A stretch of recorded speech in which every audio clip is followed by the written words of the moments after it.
श्री स्वामी समर्थ. आपल्या घरामध्ये काही अशा वस्तू असतात की ज्या आपल्या घरामध्ये नकारात्मक ऊर्जा तयार करतात. तर त्या कोणत्या वस्तू आहेत त्या आजच आपण आपल्या घराबाहेर काढून टाकायच्या आहेत. तर आपल्या घरातील नकारात्मक शक्ती कायमच्या संपवून टाकायच्या आहेत. तर मृत व्यक्तीचे कपडे घरात ठेवू नये. अशा कपड्यात मृत व्यक्तीची ऊर्जा सामावलेली असते. असे कपडे घराच्या प्रगतीत अडथळे आणतात. कौटुंबिक कलह यामुळे होतात. तर दुसरी गोष्ट म्हणजे देवी देवतांच्या ज्या मूर्त्या आहेत त्या तुटलेल्या फुटलेल्या तडा गेलेल्या मूर्ती व फोटो घरात ठेवले तर याने आपल्या घराला देवदोष लागतो. घरात अनेक समस्या निर्माण होतात. एकापेक्षा जास्त देवी देवतांची मूर्ती ठेवणे सुद्धा टाळावे. नको असलेल्या मूर्ती लवकरात लवकर त्या आपल्याला वाहत्या पाण्यामध्ये किंवा पवित्र वृक्षाखाली विसर्जित कराव्यात. तर तिसरी गोष्ट म्हणजे देवी देवतांना वाहिलेले जे फूल आहे, नैवेद्य, या गोष्टींचा बरेच दिवस प्लॅस्टिकच्या पिशवीत साठवून ठेवल्या जातात. तर हे निर्मल्य वेळीच घराबाहेर टाकले पाहिजे, नाहीतर घरात वास्तुदोष निर्माण झाल्याशिवाय राहत नाही. अशा गोष्टींमुळे घरात कटकटी, भांडणे, वादविवाद होतात. तर चौथी गोष्ट म्हणजे घराला किंवा वाहनाला नजर लागू नये म्हणून लिंबू मिरची बांधले जाते. ही लिंबू मिरची एका आठवड्यातून अधिक काळ घराला किंवा वाहनाला बांधून ठेवू नयेत. त्या मिरचीचे व लिंबाचे वेळेत विसर्जन करावे, अन्यथा फायद्याऐवजी आपल्याला तोटा होऊ शकतो. जुने कॅलेंडर असेल आपल्या घरातील कोणत्याही भिंतीवर लावू नये. असे जे जुने कॅलेंडर घराला अधोगतीकडे घेऊन जाते. वर्ष संपताच घरातील जे कॅलेंडर आहे ते गुंडाळून व्यवस्थित ठेवून द्यावे व त्या जागी नवीन कॅलेंडर लावावे. काटेरी झाडे घरात चुकूनही ठेवू नयेत. याने अनपेक्षित दुर्घटना घडू शकतात. सौभाग्याचे रूपांतर दुर्भाग्यात होते. आजारपण पाठीशी लागते. पैसा आणि धन या गोष्टींवर वाया जातो.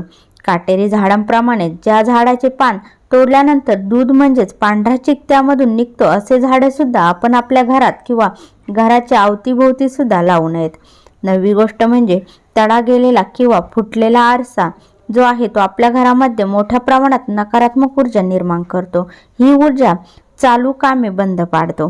प्रत्येक कामात अपयश येऊ लागते. त्यामुळे असा आरसा आपण आपल्या घरामध्ये ठेवायचा नाहीये. त्यानंतर 10वी गोष्ट म्हणजे बंद पडलेले किंवा बिघडलेले जे घड्याळ आहे घरात पडून असेल तर चांगली चाललेली वेळ ही वाईट वेळेत रूपांतरित होते. सोबत अशी घड्याळ ताबडतोब दुरुस्त करून घ्यावीत.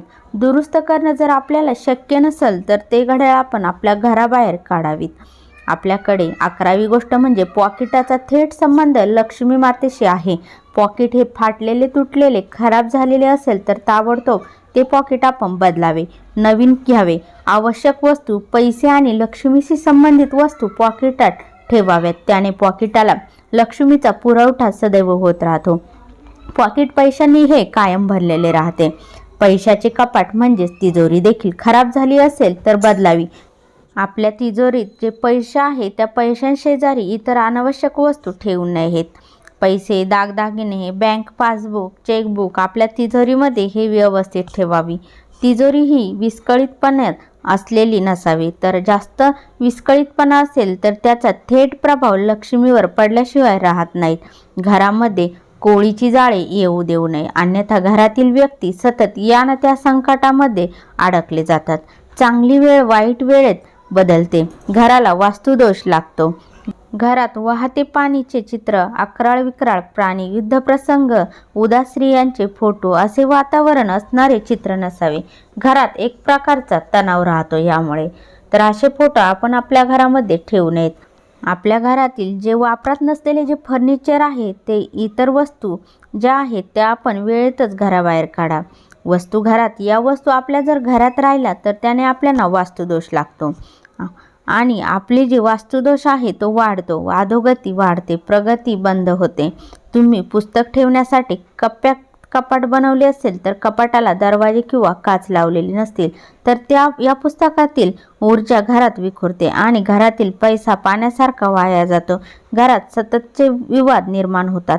औषधे, कीटकनाशके, बाथरूम, टॉयलेट स्वच्छ करणारे रसायने, मच्छर दूर ठेवणारे कॉईल या सर्व वस्तू स्वयंपाक घर किचनमध्ये चुकूनही ठेवू नयेत. शक्यतो या सर्व वस्तू घराच्या सुरक्षित ठिकाणी ठेवा.